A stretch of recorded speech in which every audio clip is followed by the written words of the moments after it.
તાલાળાના રસુલપુરા ગામે માનવભક્ષી દીપડાનો આતંક। રસુલપુરા ગામના વતની છગનભાઈ નાથાભાઈ માથુકિયાની શેરડીના પાકમાં દીપડા દ્વારા સવારના શેરડીના કટાઈના મહારાષ્ટ્રના મજૂર શ્રી નાનસિંહ વિક્રમભાઈ પારડીને કુદરતી હાજતેથી પકડી શેરડીના પાકમાં લઈ જઈ માનવભક્ષી દીપડાએ હુમલો કરી મોતને ઘાટ ઉતાર્યો।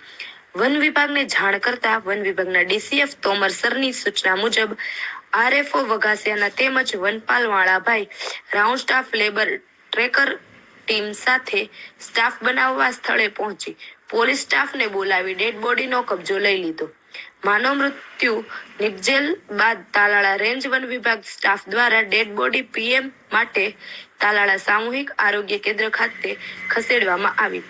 બનાવવાના સ્થળે પર તાલાળા વન વિભાગ દ્વારા પિંજરા ગોઠવી દીપડો પકડવાની કામગીરી કરતા ગણતરીની મિનિટમાં માનવભક્ષી દીપડો પાંજરો પકડી કારાવાસ માટે જેલ મોકલી આપવામાં આવ્યો।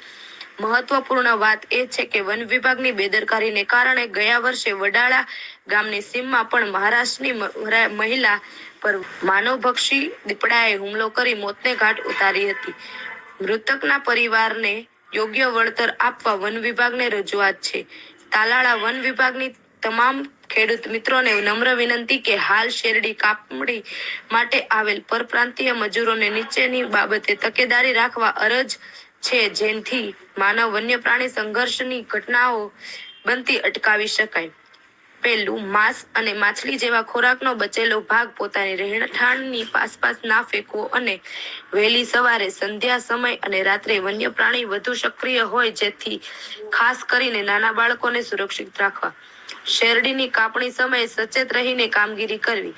Bureau report, Mahadev, the times news, Gir Somnath.